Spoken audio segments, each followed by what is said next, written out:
The Bible is considered one of the most important religious and historical documents, consisting of a series of stories told throughout time. Stories that have been distorted from its original meanings over centuries.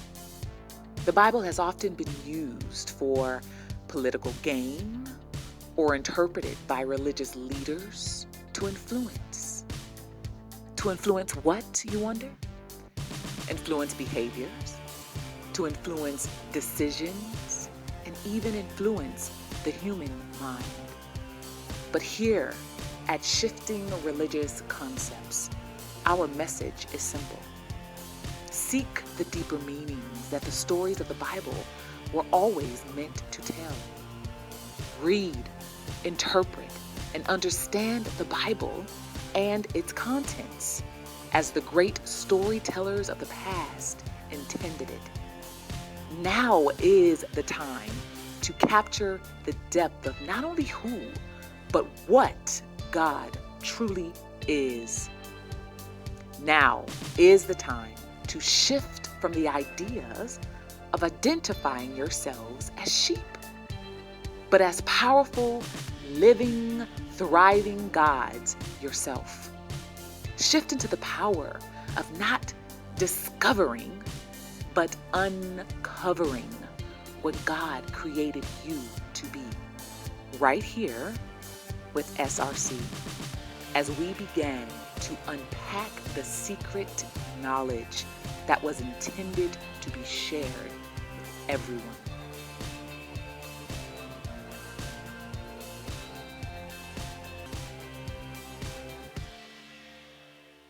Good morning, good rising, SRC family. I am so glad that you have decided to be with us today. I am Anala D, your host, and we are excited that we are still talking about the book of Numbers. What does it all mean?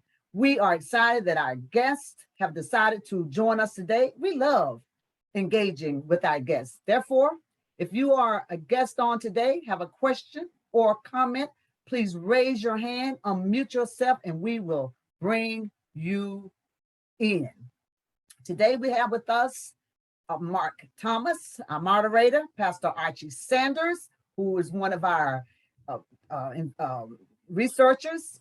We also have Tamisha Burgess with us, back with us again, and also Brother Lavelle Rosser is also back with us again today as our contributors.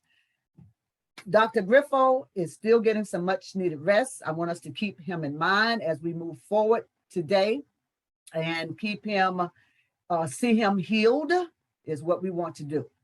So now, you know what time it is. It's time for you to contact your family and your friends and send them the link that you use to join this broadcast, because the information that we're going to share today, the knowledge that we're going to share today is going to be so good. So now let us get to work. Before we do anything, before we move forward, one of the things we want to do is we want to take our guests back and let them and remind them of what we talked about last week. And to do that, we're going to have Mark Thomas, who's going to remind us briefly of what we unpacked during our last episode. All right. Thank you, Nala. Good morning, everybody. Last week, wow, it was a really good show last week. You know, it's kind of a challenge for me to do these summaries because there's so much good information in each one of these shows. I just end up cherry picking the thing, and I always feel like I came up short. But we'll give it a try again for last week, which was on the 26th of September. In that riveting presentation, SRC went in depth on the science and art of numerology. But Pastor Archie Sanders, he started us off by speaking to the subject of tithes or offerings, as they are often called. He explained how in chapter 18 of Numbers, the idea of giving a tithe or a tenth of your earnings to the church is false and has been used over the centuries to enrich the church. In fact, sometimes one's faith is measured by the amount of earthly wealth given. SRC does not say it's wrong to give to your place of worship, but think of the amount of wealth that has been accumulated by some of these institutions of faith. Brother Archie and in earlier episodes, Dr. Griffo both explained and show in the verses how this tithe was really meant to enrich oneself. So by using 1/10 of your time in meditation and in self-discovery, so enrich yourself is the message. And we at SRC want everyone to know this truth and how important it is to our spiritual growth. And then Anala turned the panel to the discussion of numerology, where the discussion was led by Lavelle Rouser. And I hope you all did not miss Lavelle's really good summation of numerology, where he described how important numbers are, starting with the time of our birth. Understanding your birth date numerologically opens one up for, and I'm going to quote Lavelle here, this is exactly what he says, it opens one up for a greater understanding of the experience we are having as souls on this planet. I thought that was a really good way of explaining that. And he spoke of our life path or destiny and how this pattern is laid out before us at the time of birth. This is a powerful information and was gathered from just the first few lines of what Brother Lavelle explained. So I'll just pose this question to our viewers, just kind of in summary. And what if from birth you're allowed to know the direction and pattern of your own personal life path? What if you knew your strengths and weaknesses and what challenges to look for and possibly avoid? This is just a small sampling of what Lavelle spoke about. Really, really interesting. All right, and then towards the end of the show, Sister Tamisha Burgess, she did a beautiful summary of what this knowledge has meant to her personally. Sometimes I think we talk about SRC topics in such a metaphysical way that we forget the personal impact it can have on our lives. I can't give Tamisha's words proper justice here, except to say she was so generous in sharing with us her experience of discovery and what clear knowledge and deep insight can do. So that is my cherry picking of last week's show. And we're going to hand it back to Anala. I think we're going to start at chapter 19. Is that right? As soon as I take the mute off. That was a great summation, Mark. Great. I don't know what you mean by cherry picking, but you will always nail it. I just want to say that. Yes, he does. Yes, he does. Yes, he does. And thank you, Mark Thomas, for that excellent, as Tamisha mentioned, summation of last week's episode. We thank you for doing this every week. Now, today, we are going to begin unpacking chapter 19 of the book of Numbers. And to do that, what I like to do is read to you verses 1 through 4. And this is the book of Numbers, chapter 19, and I will be reading 1 through 4. And the Lord spoke unto Moses and unto Aaron, saying, This is the ordinance of the law which the Lord hath commanded, saying, Speak unto the children of Israel, that they bring thee a red heifer without spot, wherein is no blemish, and upon which never came yoke. And ye shall give her to Eleazar the priest, that he may bring her forth without the camp, and one shall slay her before his face. Chapter 19 of the book of Numbers depicts a picture of a purifying ceremony. Now, SRC has already discussed that the writers of the Bible used animals to symbolize a lot of what they did not understand or the knowledge that they wanted to keep hidden from the masses. For example, a red heifer would make one think that a young heifer or calf was being sacrificed. And if you were like me, you would wonder, why would they sacrifice all these animals? And that heifer, you would think that that heifer was at least a year old, because that's what the name heifer, the term heifer is defined as. So it would be at least a year old or more, had never given any birth at all. So there was a heifer or a calf without any blemish. Now, I want you to reflect on what we learned during the Revelation series. Think about the color red. Think about red heifer. You will realize that this symbolizes the root chakra. This whole stage play that is playing out in chapter 19 of the book of Numbers is clearly a ceremony to balance one's root chakra. And this point was made more apparent when the writers introduced hyssop. And hyssop is an herb that is used to purify. And it's also used even in modern times when a house has had mold in it. They use this herb hyssop to clean that house. We also learned in past episodes that that blood is the life force within each of us. So you think about, first you you purify, and now you sprinkle the blood to give it new life. Also, I want you to remember that we learned in past episodes that when our root chakra, and this is what it's talking about, red is the root chakra, and we learned that in Revelation that when our root chakra is out of balance, we experience fatigue, insecurity, addiction, greed, instability, and lack a sense of identity. As you continue to read in chapter 19 and beyond, you will discover that the individuals personified as the children of Israel lacked a sense of identity. They lacked it so much. They wanted to turn back and go back into Egypt or go back into the darkness of which they came because they were afraid to continue to move forward. Now, I want you to keep in mind that this is all consciousness. This is all personified as people, but it is us. The Bible is about each and every one of us and teaching us what we need to do in order to move forward.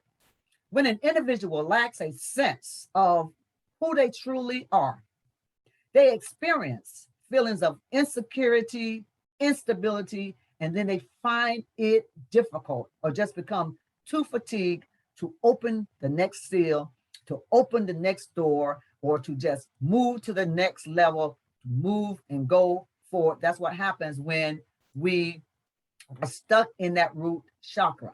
Therefore, as we move into chapter 19 and beyond these chapters, you'll see that our universal creator, our God, who is positioned at the head, who is seated at the heavenly seat, and the heavenly seat, which is the crown, has ordained that we must purify our thoughts, bring into balance our thoughts if we are to move beyond the root chakra. Now, before we go to Brother Lavelle, because we definitely want to know and unpack why the tabernacle of congregation had to be sprinkled with blood 7 times. We want to know about that. But we're going to go to Pastor Archie first, because Pastor Archie is going to tell us what did organized religion teach us about these verses. Pastor Archie. Good morning, good rising, everyone.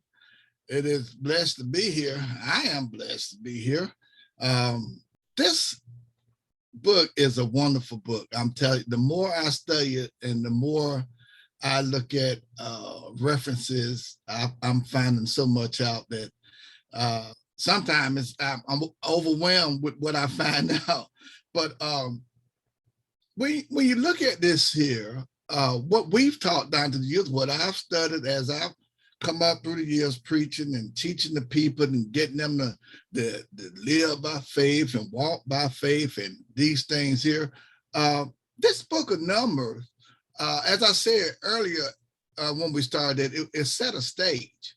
And as you look at this here, there are precepts laid out, and there are things that are being taught to help us to understand how God operates and what he wants. And we tell people to make sure you believe and trust in God. But I'm finding out if we go a little deeper, and I don't want to get off the subject, but the tree of life initiation is something that someone should take notice of as we go through these teachings here. And you'll come to see that there are places where you're stuck at when Anala was saying that the root chakra was that red heifer. You got to understand something. The reason that we don't progress to the higher consciousnesses is because we are stuck And we don't understand that. Well, we have to understand how to go from one to another to move up, because see, there are certain ones that correspond to each other, and then you get stuck in your emotions and your senses, and you hang there because you're emotionally thinking and being sensuous, and you think that you're doing something. You think because you believe something that you're okay, but it's not just so much believing and knowing what a word is. You have to experience it. So numbers laid it out for us, showed us what God accepted and what he didn't accept.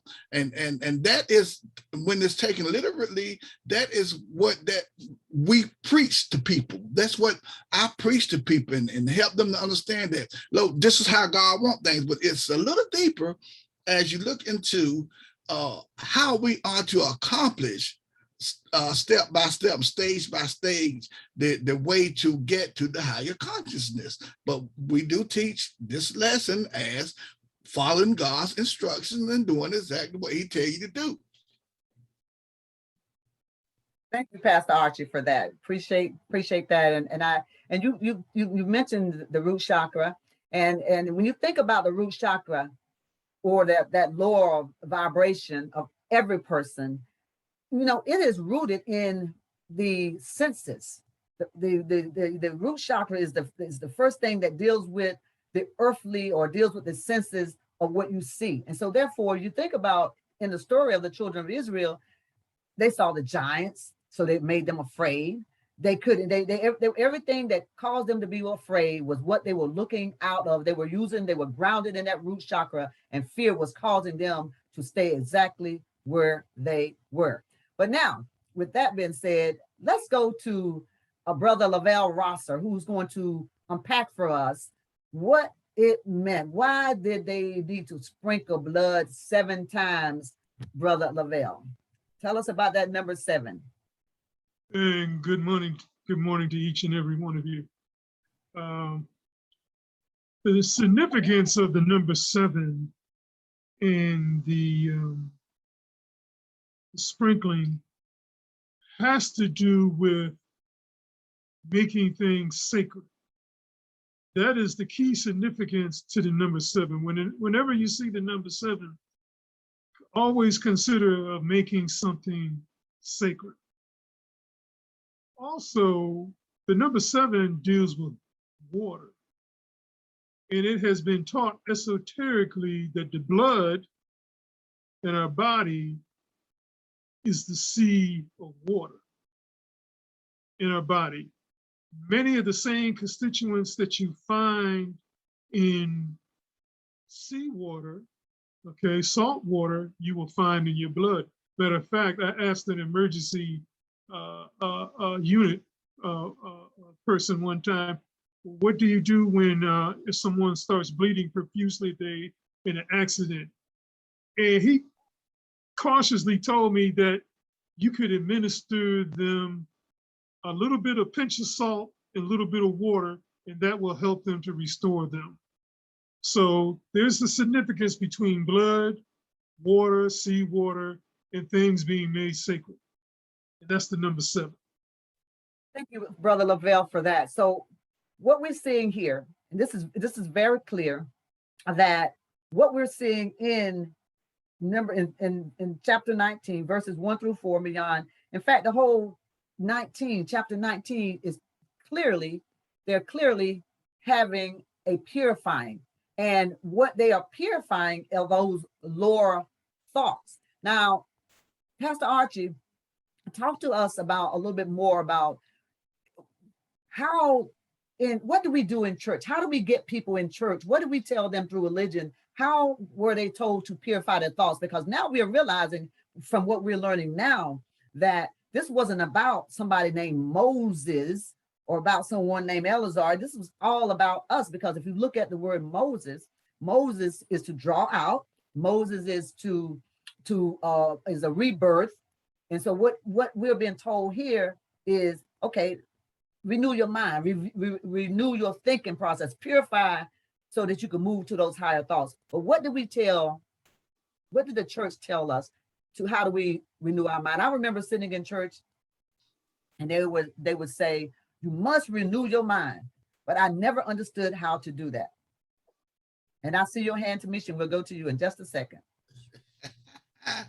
Oh, that's wonderful. Now, see, that takes me back. It takes me back because we tell people to separate themselves from those who don't have a changed mind. First of all, you separate yourself, become sanctified. You sanctify yourself, being born not of corruptible seed, but incorruptible by the word of God, which live in the body forever by the word of God. So we're telling people to get the word of God in you, believe the word.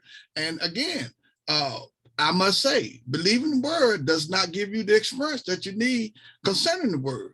So a lot of people can recite what the word says. They can they can remember 1,000 scriptures, but it is very hard for them to live one of those thousands that they've recited. They have not come to understand, or we tell them to believe and trust in the word and remove yourself from those who are not doing the word. But in all actuality, those people that come to, when I first started coming to church, I have to speak of me. I understood what was being said to me. I believed what was being said to me. But in order to actually to get a grasp of it, I had to actually experience what was said to me. I had to take it and learn to do what was said. And that's very hard with some of us, because we, as I say, when you don't move out of that lower way of thinking, you're trying to think higher and live lower. You can't do it. It's impossible, because you come to church and I tell you, you got to be saved. You got to be holy. And then you never find out what saved really is about. You get a small understanding of it. But then when you go back home, you go right back to that way that you want to live. And that is how you live until you come back to church again. But it is more to it than that. You have to come to understand how to not just believe what you've heard, but you got to experience it. Absolutely, you have to actually do it. Absolutely. That is so good. And one of the things you mentioned was that, the church taught us to separate ourselves from other people who were not doing what you do. And that wasn't talking about people. And see, that is looking on the outside of ourselves again, looking at other people thinking, oh, well, I don't need to associate with that person because they're not holy enough and they're not saved enough. But what it was talking about was separating ourselves from those thoughts that do not serve us. And with that being said, I want to go to Tamisha Burgess right now, because she's had her hand up for a while. Good morning, everybody. Grand Rising. So, you know what? I remember sitting in church and seeing several scriptures about sacrificing animals. And I think at 14, I had decided not to eat meat anymore. Then I went back to eating meat, and then I've been gone back to not eating meat. But I remember sitting in church and saying, well, damn, poor animals, right?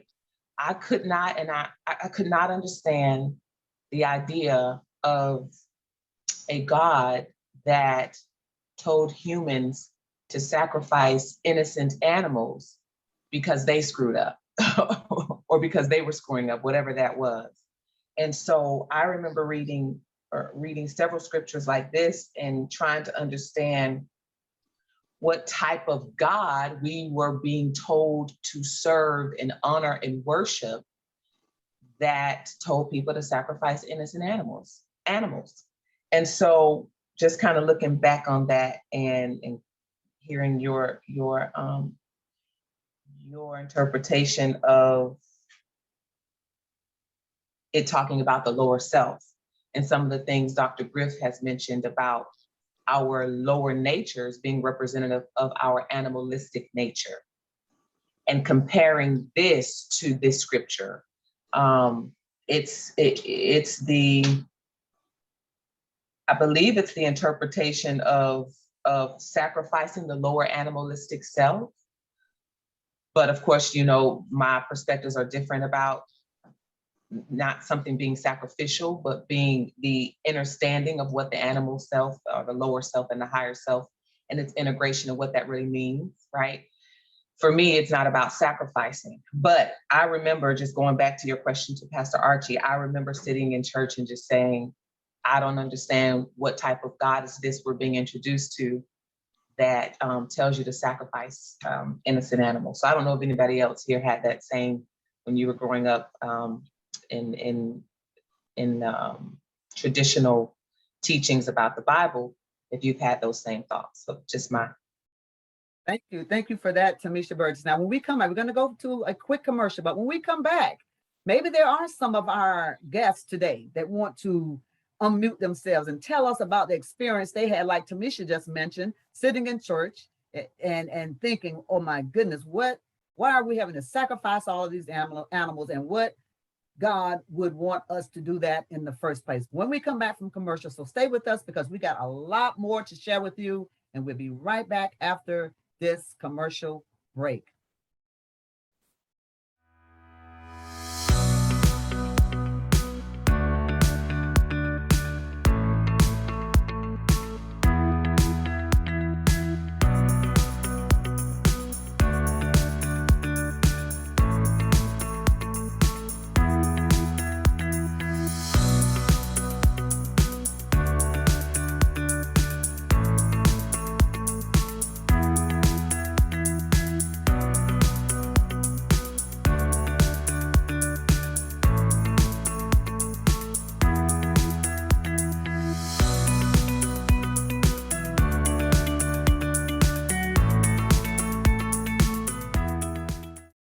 All right. Thank you for sticking with us while we went to that commercial break.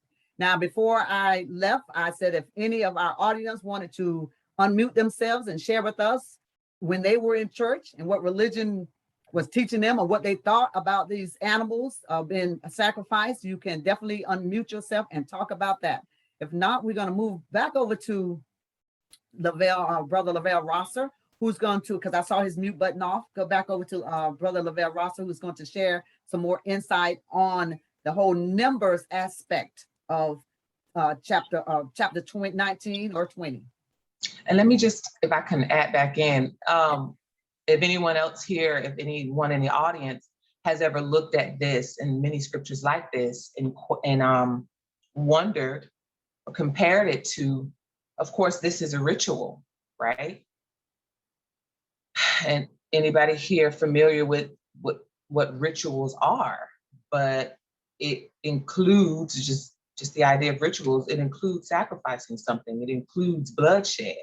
And so on one hand, our religious ideologies teach us to kind of follow the straight and narrow path to this idea of God and getting into heaven, and not reading certain things like horoscopes, how that's, sinful, or anything having to do with astrology or the zodiac or lighting candles or burning incense. All of that was considered ritualistic and evil and wicked. But on one hand, we're seeing several places throughout scripture that's telling you to sacrifice animals and drink blood of Christ and spread blood on people, and so has anybody here ever compared that to the idea of also being ritualistic practices? So isn't this an oxymoron, right? On one hand saying yes, but on the other hand, God is saying to do it, right? On the one hand, it's a sin, but on the other hand, telling you to slit throats. So Gotcha. Now we noticed that Mark Thomas had his hand up a few seconds ago. Let's go to Mark Thomas and see how he wants to contribute to this conversation, because this is getting so deep.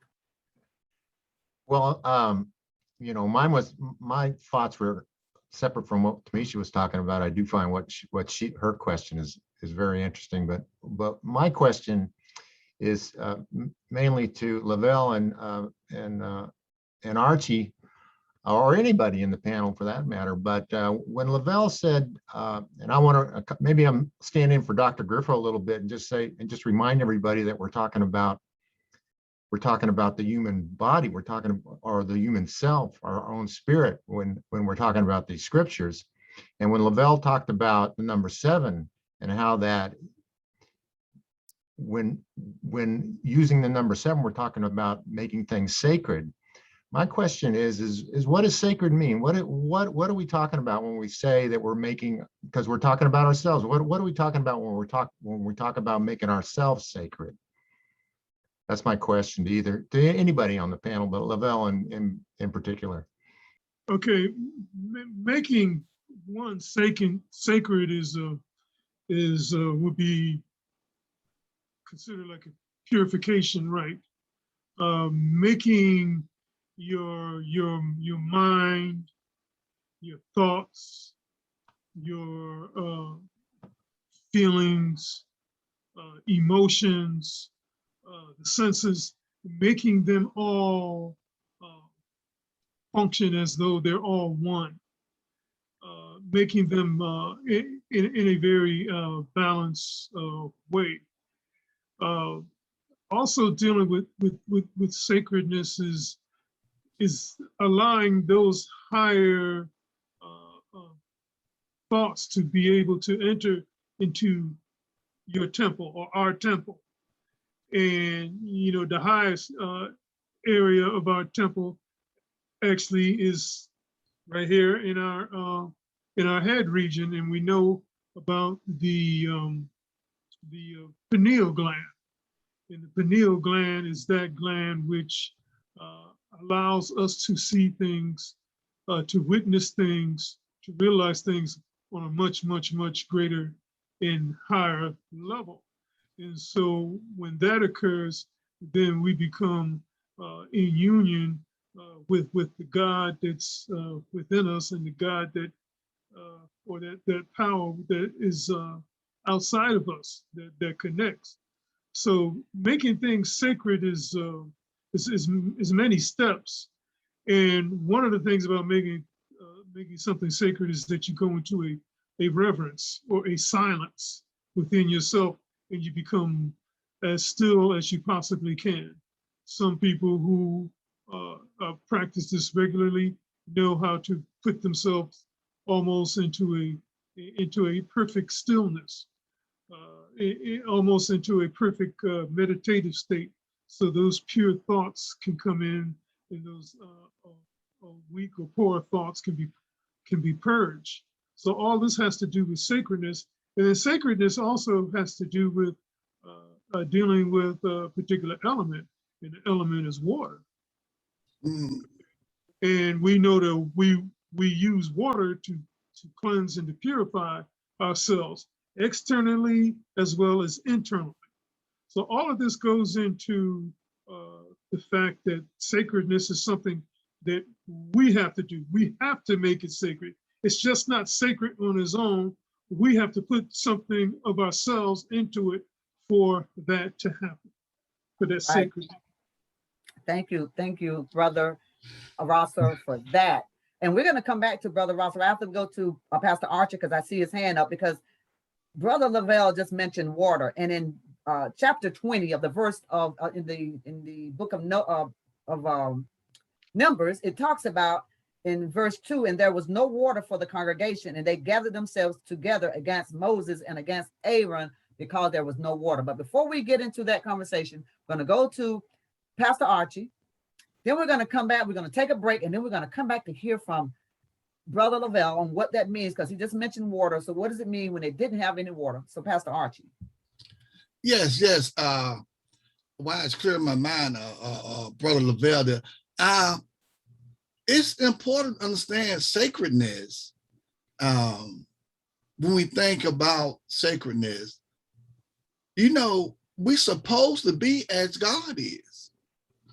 We were made in their image. So we are becoming sacred by reaching that higher level of consciousness, which makes us one with God. And that's in a nutshell, because God is in us. The kingdom of heaven and in us, the kingdom of God is within us. And as Dr.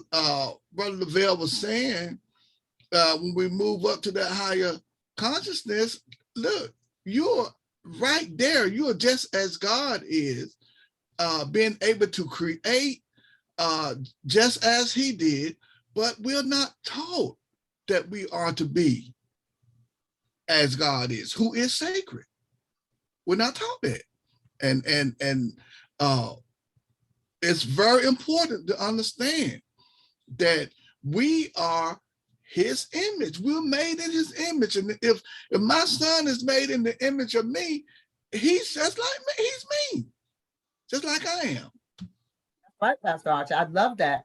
And you know, when you really think about it, and some people would say, because I was one of those people at one time that said, oh, wait a minute, they're trying to say they're like God. What's wrong with them? They can't be saying that. But you know what? Think about this. We as a people, and I want to speak directly to our audience for just a second. Hear me clearly.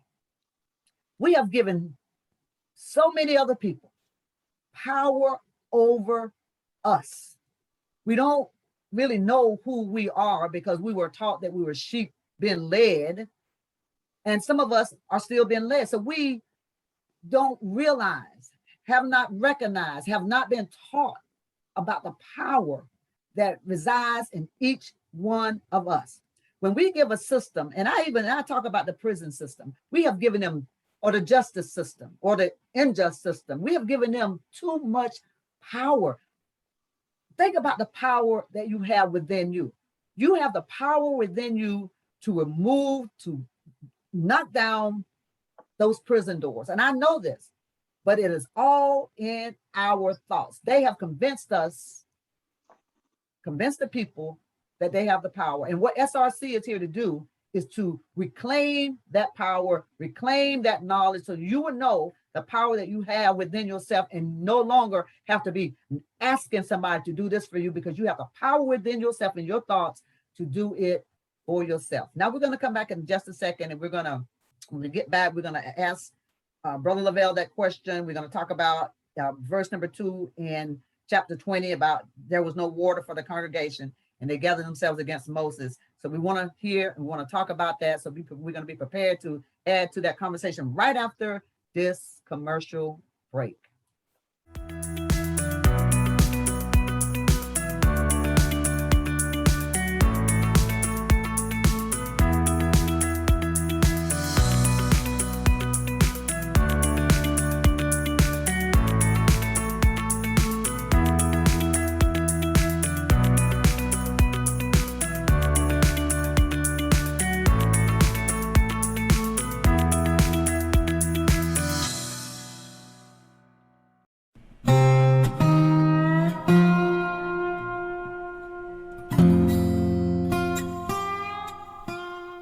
Want to know what it's like behind the walls of a women's prison?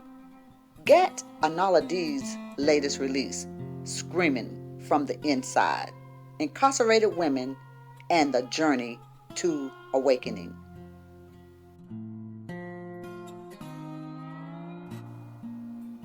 Want to study Anala D's roadmap for getting released in 2 years after being sentenced to 20 years served to the door?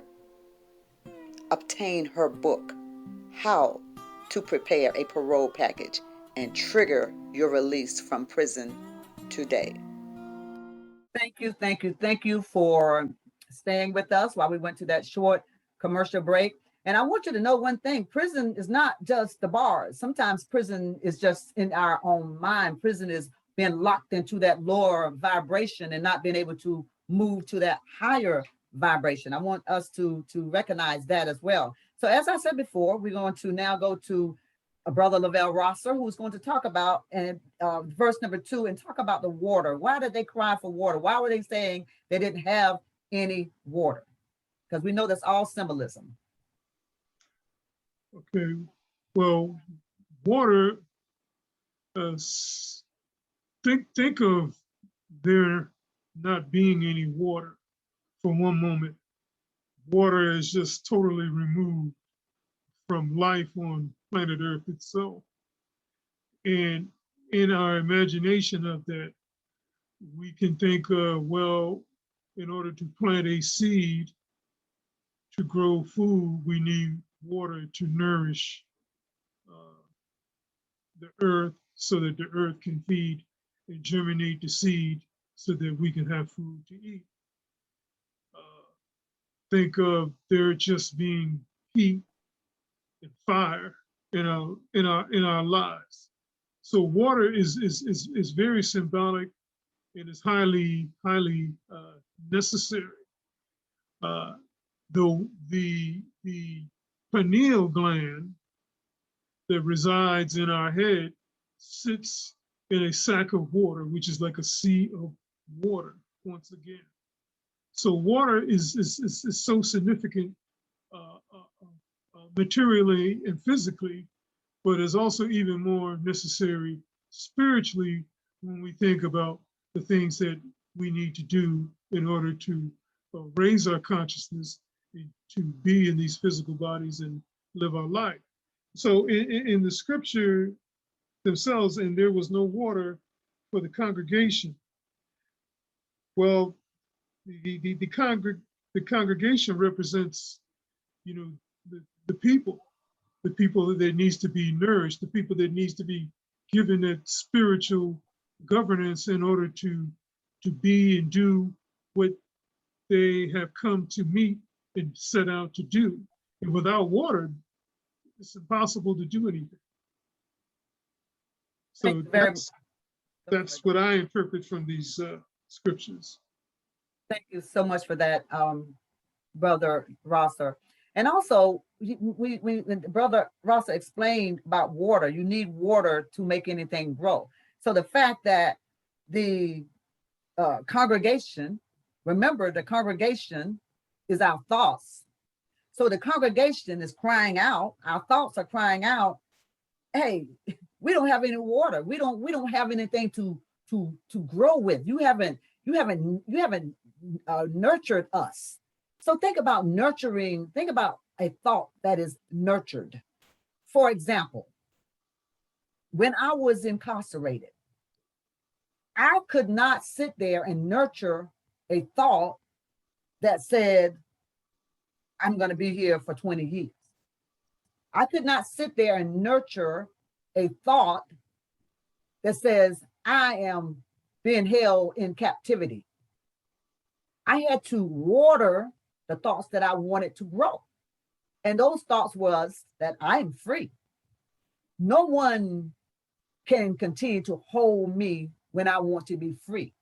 Then I had to tell myself that I denied what people wanted to tell me. I denied what the world outside of myself was projecting to me. I had to deny all of those things, and I had to water the thoughts that I wanted to grow. And I think that's also what this is telling us. And I think that Brother Lavelle made that clear, say, think about not having any water and only sun. And what happens is it just burns all those, it just burns up everything. But when you water and nurture those good thoughts, now they can grow. Pastor Archie, I do recognize your hand. One of the things that I keep in mind, I'm sitting here thinking about high school, a pep rally. It does not matter if your high school lost the last 5 games. Now, I don't know how I hope you can understand what I'm saying. Some of us been in high school, most of us, and regardless of how many games you have lost, that Friday before the game, that Friday night, they have a pep rally.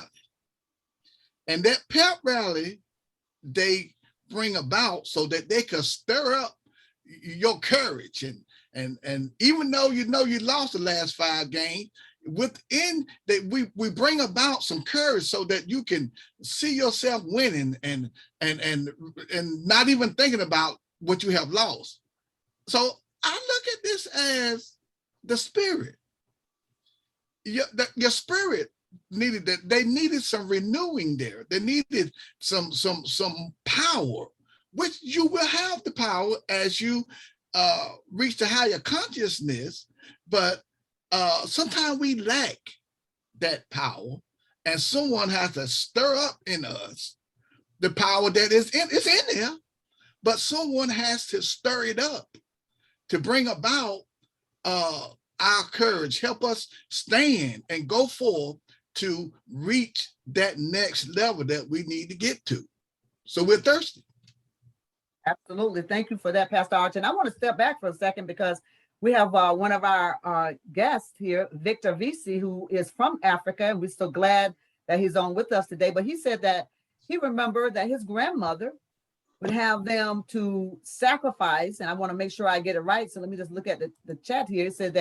He said, I also had experience over here in Africa that there are a few things we do like traditional stuffs, especially my grandmother used to tell us things like this, that requires us to kill animals, use their blood for the sacrifice. I have never fully understood what that means because I guess my grandmother doesn't understand as well. So what he was saying that, hey, I've experienced that too. And so you think about some of those things that people find in the Bible, what they read in the Bible, they've taken it literally, and they actually will having their children or allowing their children to witness animals being sacrificed and then using the blood as that sacrifice. And that is not what this was talking about. There was so many things that were taken literally in the Bible. Now, don't get me wrong.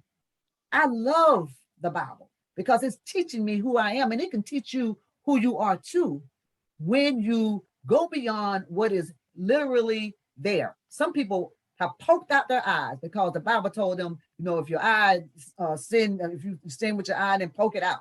So it's not talking about that. I mean, if we all took that and literally, a lot of people would be walking around with one eye or maybe none. So with that being said, Tamisha, I see your hand, Tamisha Burgess. Yeah. And here's the thing, what it was for me is if it was talking about that, if it was, we never questioned, again, Victor, thanks for your comment. And I did write you back in the chat too. We were taught, of course, to not, question at all what the Bible wrote or what thus said the Lord.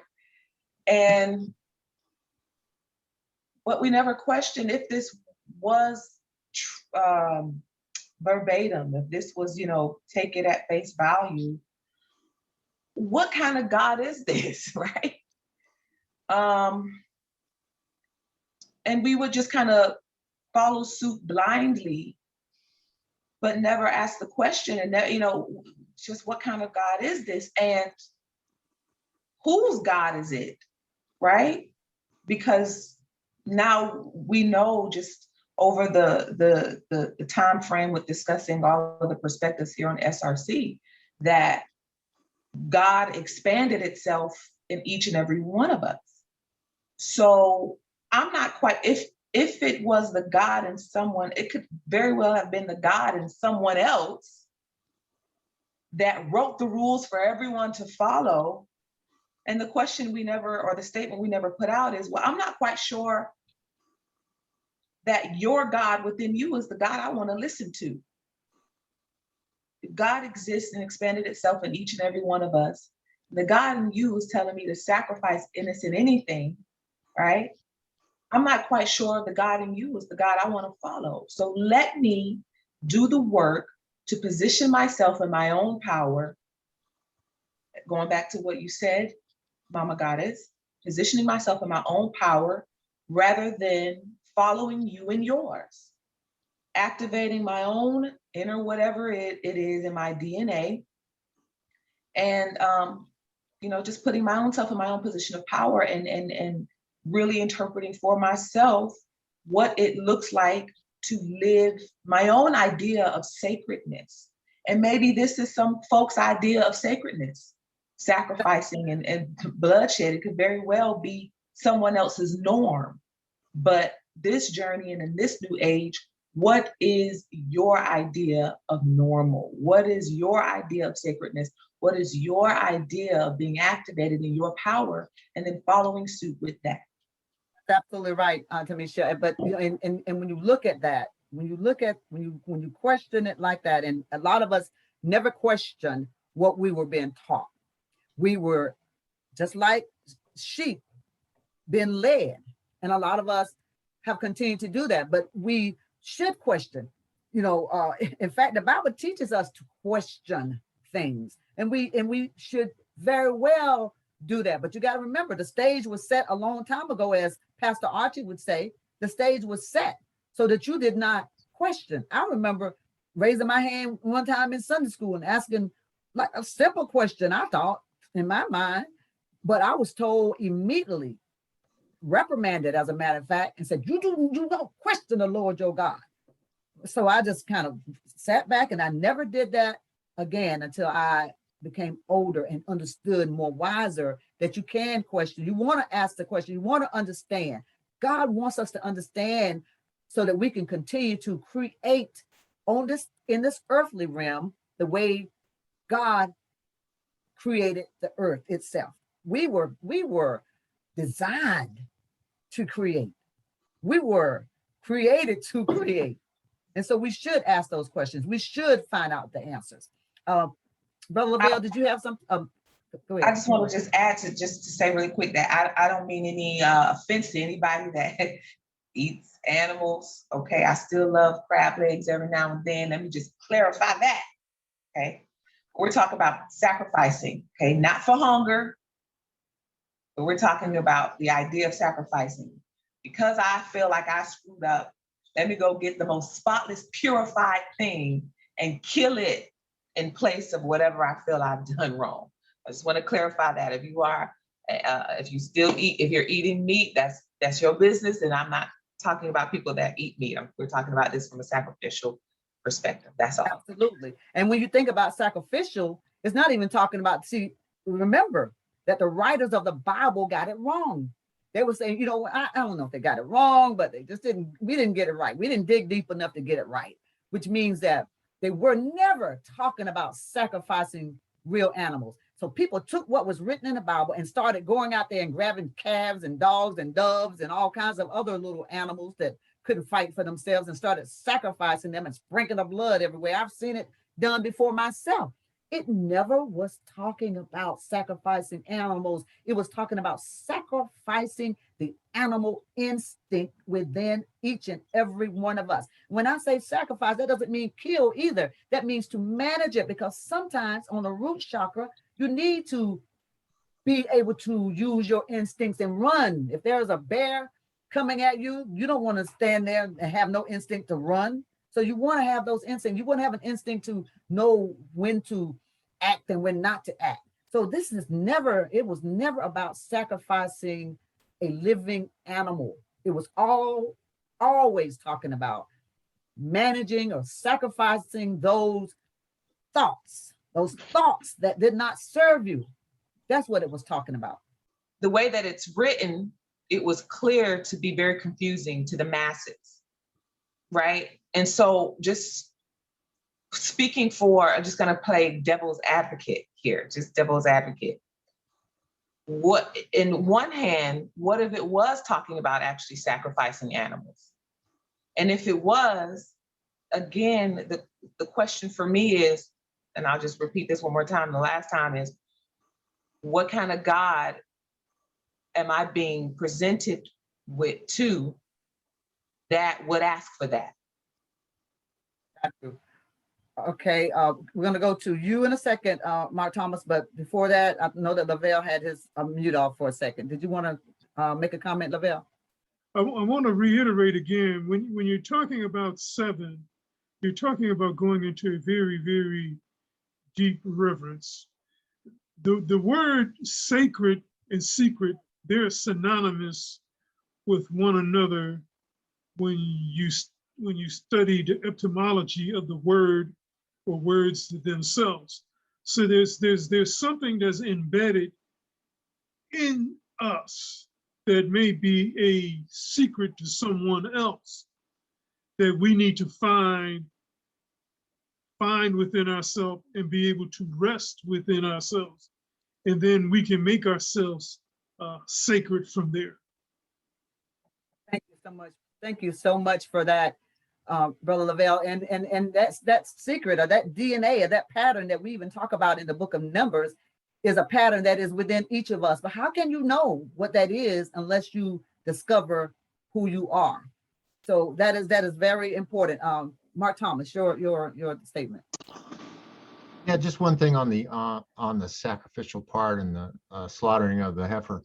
I think it's good to keep in mind, and we say this in our SRC newsletter, that the Bible's an historical document. So they're talking from their time, from their perspective at that time. So they're relating to us through their own lives. But it's a teaching document. So I mean, the Bible's trying to teach us through these stories, and that all I'm saying is that the sacrifice is just like Anala said. It's symbolic of what they're really trying to teach. But at the same time, they're using that because people at that time probably honestly did slaughter animals, and they, it was common, and and that was just the day. So that's all I got on that. All right, thank you for that, Mark Thomas. And you're right, people probably did sacrifice animals, but think about what Tamisha said. I wouldn't want to follow a God that's telling me to sacrifice animals. And I'll tell you something: the God that we serve, the living God, the creator of the universe, will not even ask us to do that. What is written there is symbolism.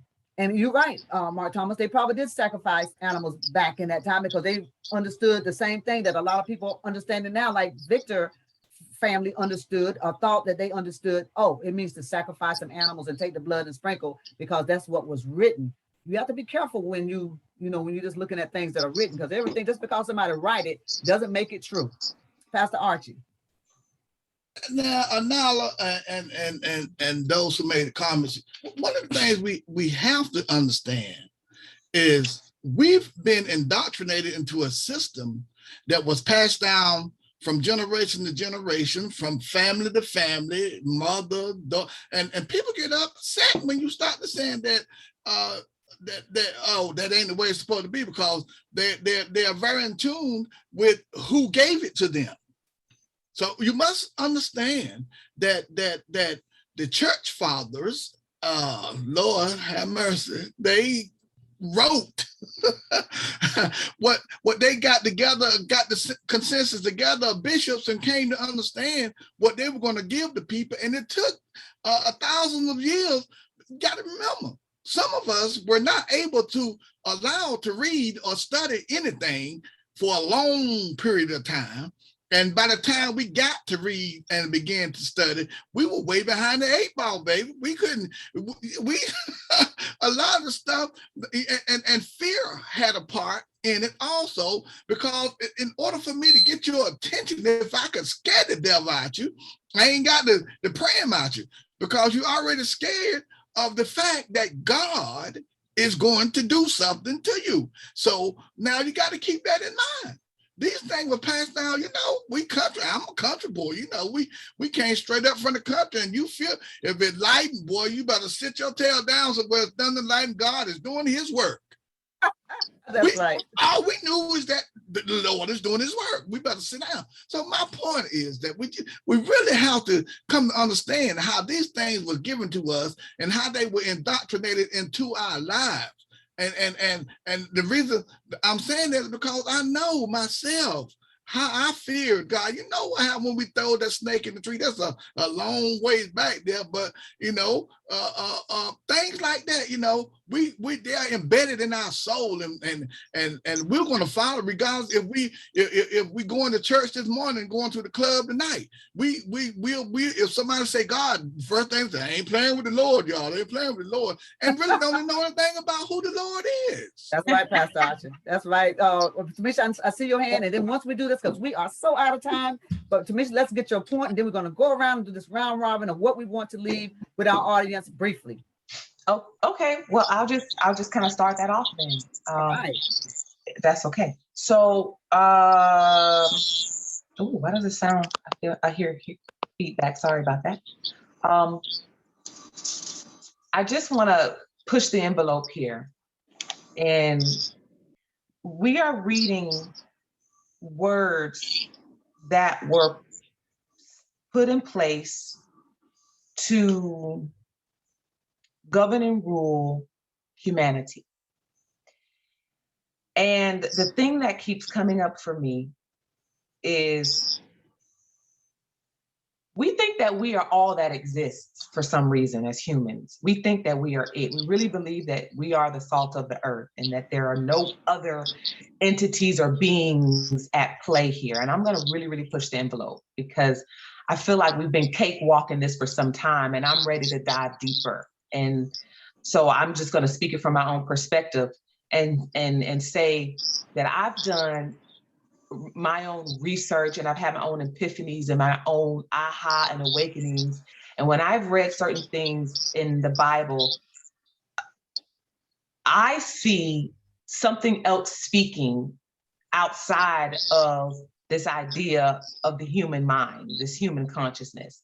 And so when you do the research to dig deeper on all of the energies that exist, you start to ask yourself the question, what would live off of sacrifice? What thrives off of death?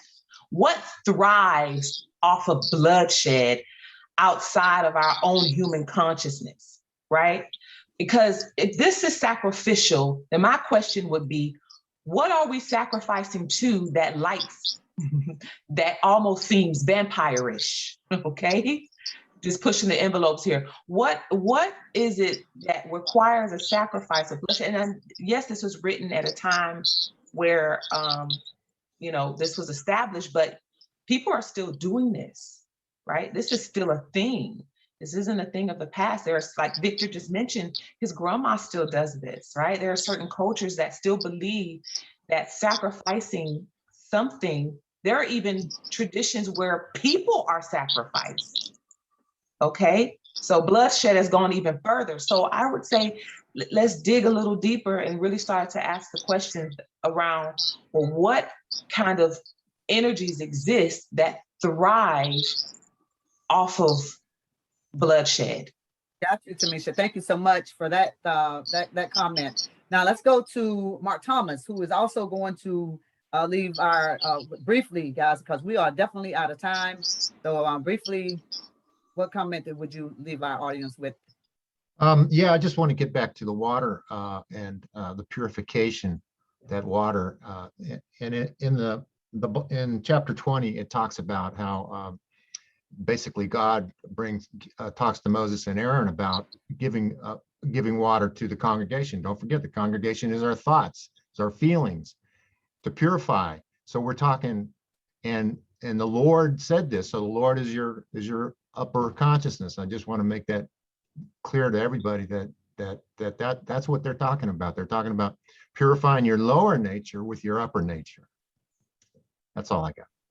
Oh, thank you so very much for that, Mark Thomas. Let's go to Pastor Archie. What are you going to leave our audience with today? Woo, right quick. I tell you, it's so much that I would like for people to understand, but my understanding, I'm learning a lot. I don't know about anyone else, but the more I dig, the more I find concerning this life. So I would like to say that understand that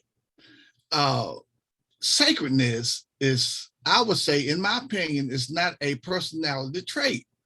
It's not your person, because see, you can finesse yourself into any place, but see, you're not going to stay there when the real you come out. So I say that moving from being that person to who God is a very big step, because now you're beginning to act out of the true self, because God is the truth. If you move to that higher consciousness, that's where the truth lies at.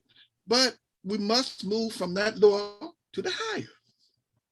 Thank you very much for that. And now we're going to go to Brother Lavelle Rosser, but there is a question out on the board. And if one of you guys, I don't know if you can respond to that, but the question is, can other things be sacred? So I'm going to go to Brother Lavelle Rosser, who's going to leave us with some parting comments. But then I want someone to think about that question that Victor asked.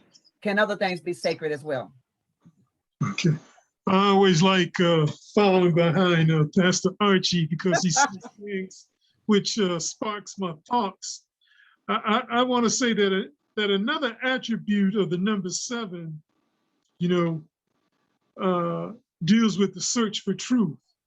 And so when we make ourselves sacred, I feel that that paves the way or opens the way for us to search for the truth within ourselves. Thank you so much for that, Brother Lavelle Rosser. Now, to respond to quickly Victor's question, can other things be sacred? Pastor Archie, do you want to respond to that? Yes, ma'am, Nyla. Of course it can, because see, here's the thing. It depends on the initiation system that you are under, because there are plenty of rituals, and I never step on someone's belief, because if you believe in that, you believe in that. But what I would say is get a true knowledge of that you're believing in. That's right. That was a very, very good response, Pastor Archie. And I want to leave you guys with this, because in verse 5 of the book of Moses in chapter 20, it says, "And wherefore have ye made us to come up out of Egypt to bring us in unto this evil place? It is no place of seed or of figs or of vines or of pomegranates, neither is there any water to drink." So now you're still talking about these lower vibrations, these lower thoughts saying, wait a minute, because remember, as your thoughts can start to move higher, the lower thoughts cannot be fed at that higher thought. It's just not going to happen. So therefore, those lower thoughts are going to starve and move beyond you. We're not telling you that you have to kill them or sacrifice or anything, because if you don't feed something, it's not going to survive. And that's what verse 5 is talking about here, is that when they came up out of the bottom, out of the darkness, or out of whatever, those thoughts now could not move into the higher consciousness. And Dr. Griffo talks about that a lot, that those lower thoughts cannot move to the higher consciousness, cannot move into the higher crown where heaven or where God lives, and that's our upper region of our mind. And that with that being said, unless our audience has anything they want to say, we are now going to turn it over to Mark Thomas, who will take us out today. All right, great show again. Boy, these shows get longer and longer, and all you're gonna have to start scheduling for 2 hours, I think. We don't want to do that. All right. But anyway, all of us here at SRC want to thank the audience for joining us today. Our next broadcast is going to be in 1 week on the 10th of October. So please join us at 10 a.m. Eastern for more revealing talk on the Book of Numbers. We really appreciate everyone's patronage and encourage you to email us your questions and comments at shiftingreligiousconcepts@gmail.com.